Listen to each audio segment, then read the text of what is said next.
Hello guys, samahan nyo ako mag-check sa ating plants dito sa loob ng plant rack. Medyo may katagalan tayong hindi nakapag-check, siguro mga 2 weeks kasi nagkasakit na naman ang lola nyo. So hindi ako makalabas ng bahay ngayon lang. Wala namang bago dito sa mga plants natin, bukod dito sa latest haul natin kay Ma'am Megs from Balangabang. Client yan. Bumili ako ng 3 peach at 1 Murasaki. If I'm not mistaken, ito si Murasaki. Magkamukha kasi sila. Yan si Murasaki, tapos si peach, and peach. And then nando dun sa likod yung may ghost din ako and ghost and purple haze na binili. So yan, meron akong 4 na pot na malalaki na mga purples. May paparating pa tayong purples from Ma'am Lynn and Green Thumb. At hindi ko pa alam kung saan ko ulit sila ilalagay. Kasi puno na yung ating mga rack dito and dito, dyan, dito, yan. Lahat ng mga rack ko is puno na. And as you can see, hindi sila naka-terracotta pots kasi wala akong mautosang bumili ng terracotta pots. So naka-plastic pot muna sila. Medyo nag-aalangan ako sa plastic pot kasi mabigat yung plants, madali silang matutumba pag nilagay ko sa rack dyan. Dyan ko kasi sila balak ilagay dyan sa part ng propagation. So tingnan natin kung anong magiging lagay ng mga purples na to dating ng time. So ayan, dito ganun pa rin yung itsura nila. May tinanggal pala akong isang plant dito, yung snow peach.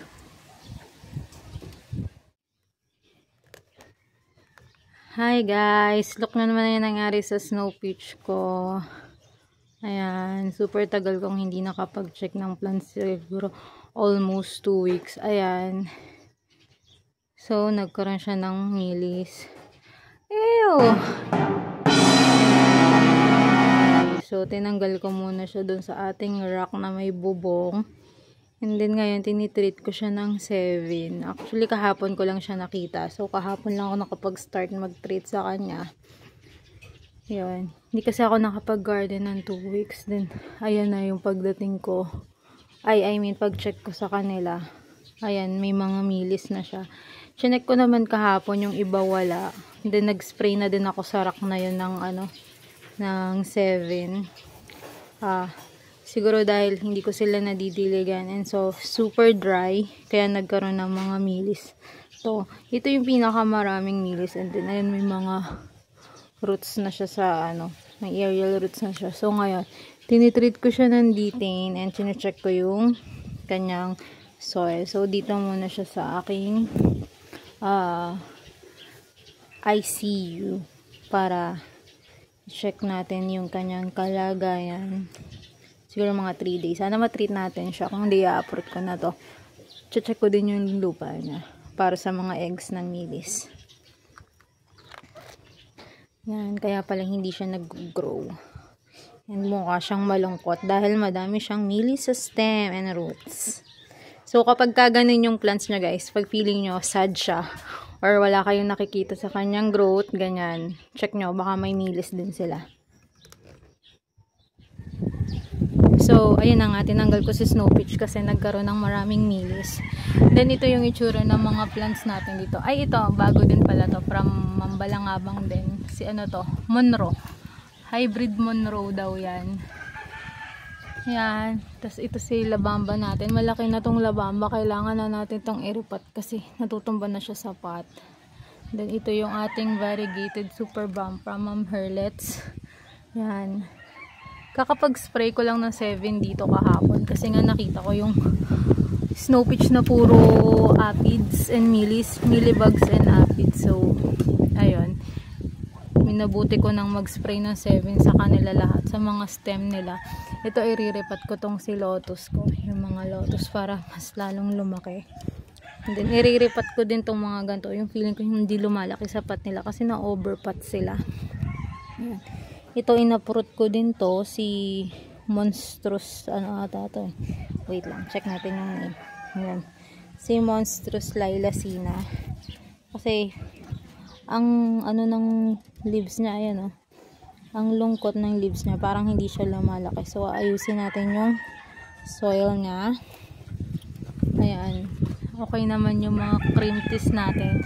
Pinagtatanggalan ko sila ng dry leaves kasi nga dun sa loob ng 2 weeks na yon na hindi ko pagpunta dito sa garden, talagang natuyo yung mga leaves nila.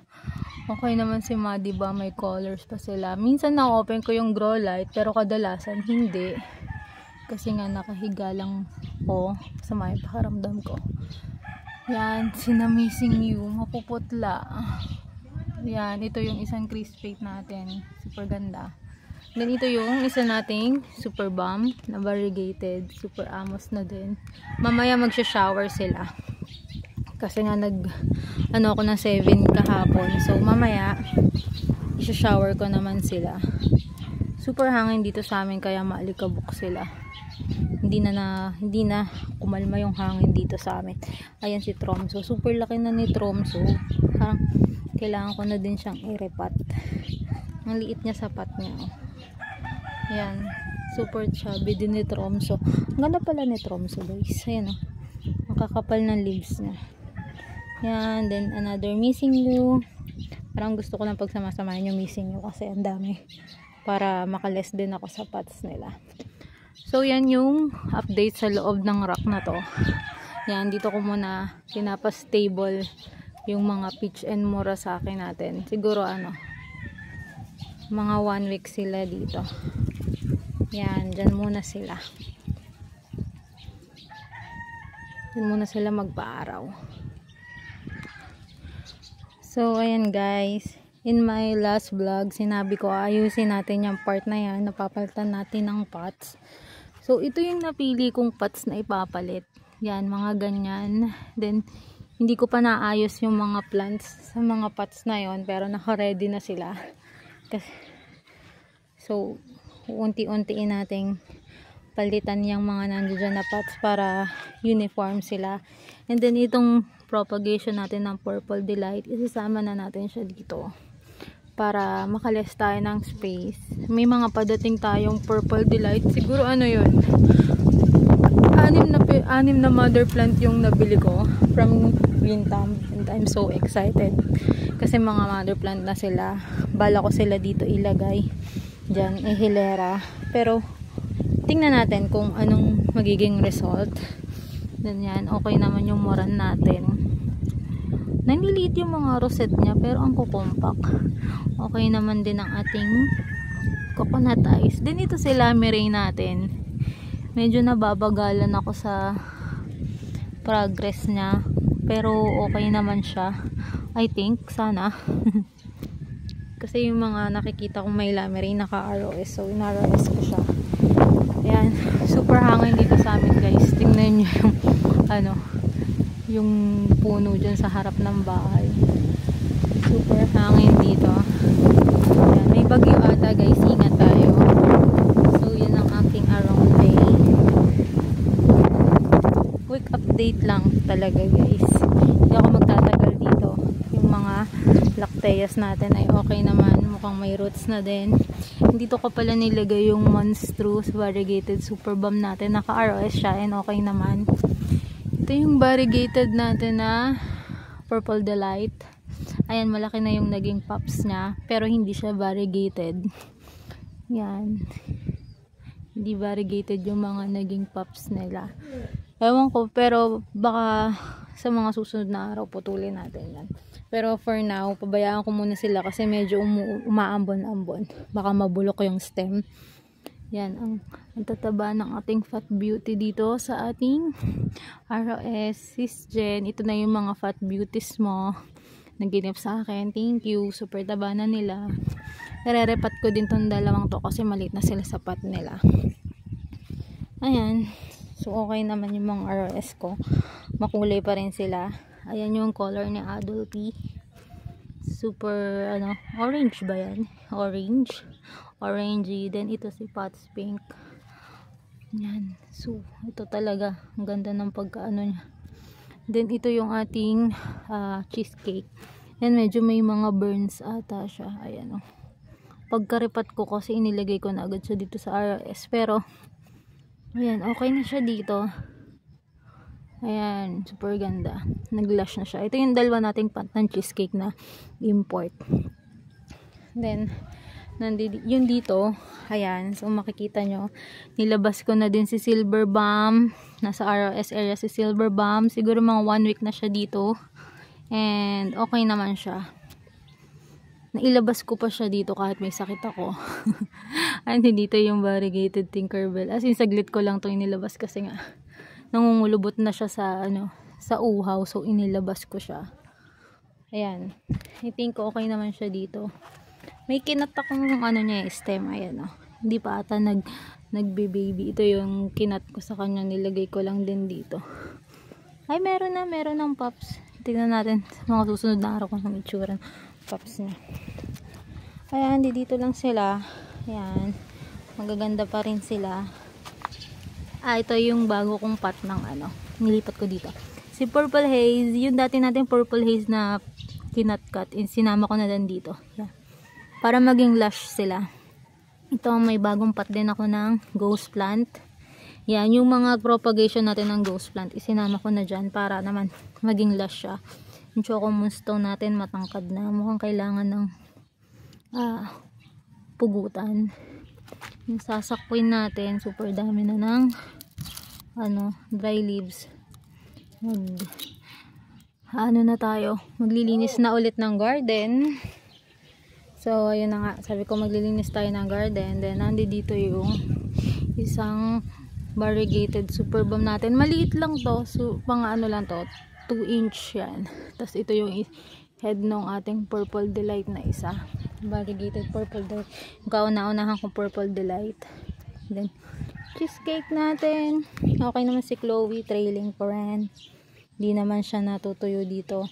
Dahil nga, walang mga pot dyan, walang plants dyan, nilagay ko dyan to si Opalina.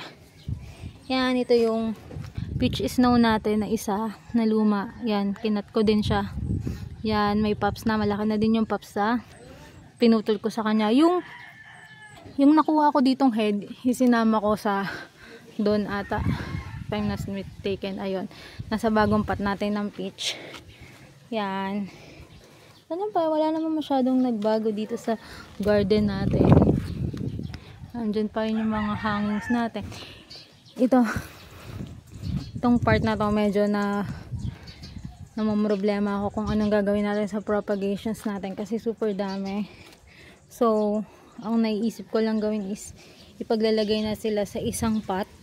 Yung magkakasama, magkakatulad, ganyan, para makalis tayo ng space kasi bala kong ilagay dito yung mga dadating na ibang purples natin.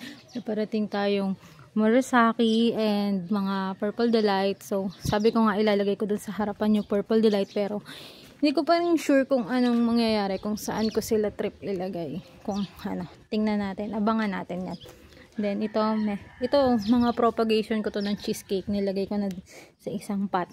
Tapos, hinang ko muna dyan. Yan. Parang okay siya dyan. Pero gusto ko kasi maglagay dito ng mga yung burrito or donkey's tail.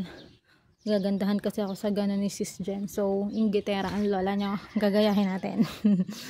So, ito yung isa nating variegated Purple Delight from CNS Benguet eShop.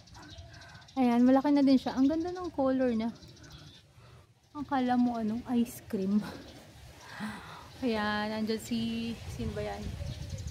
Si Bianca. Ayan. Ayan, magulo pa dito. Okay naman yung mga super bombs ko. Ayan, super tataba. Lalaki ng nila, rosette. Ayan. Super bombs. Ito yung nag-iisang Murasaki ko. Yan lang yung nabuhay sa mga Murasaki ko nung nakaraan from Miss Lynn. Yan, super kines. Dahil kay Miss Lynn lang ako nakabuhay. Yung galing lang kay Miss Lynn na Murasaki yung nabuhay ko. Murder ulit ako kay Miss Lynn ng Murasaki. If I'm not mistaken, 4 yun na mother size na Murasaki. So, iniintay ko na lang na i-ship niya kasi matagal na yun sa kanya din. Ayan. May super bombs na dyan. Alos lahat dito is super bombs. Ito yung isang pot natin ng peach snow. Sa mga first natin na peach snow. Yan, super bomb. Super bombs. Ito yung pinakamatanda kong super bomb. Yan, super haba na yan.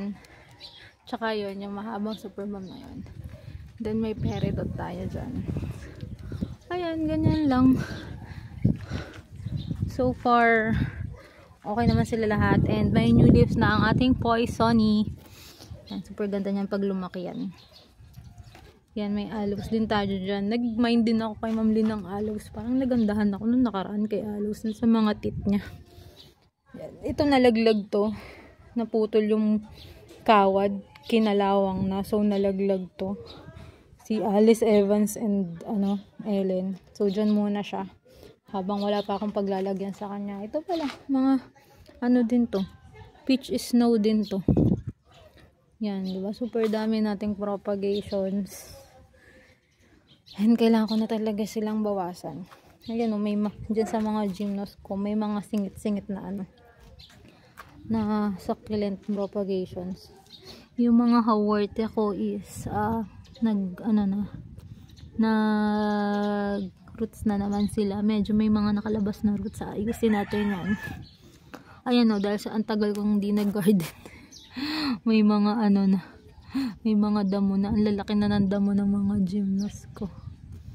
Yan. Ayusin natin yan. Unti-unti. Kasi baka mabinat na naman tayo. Ayan. Yan. So, yun lang guys. Thanks for watching. Na-miss ko kayo. So, abangan natin ulit yung mga iba pang update dito sa garden natin. Sa mga unbox natin. Yan. Yun lang guys. Bye!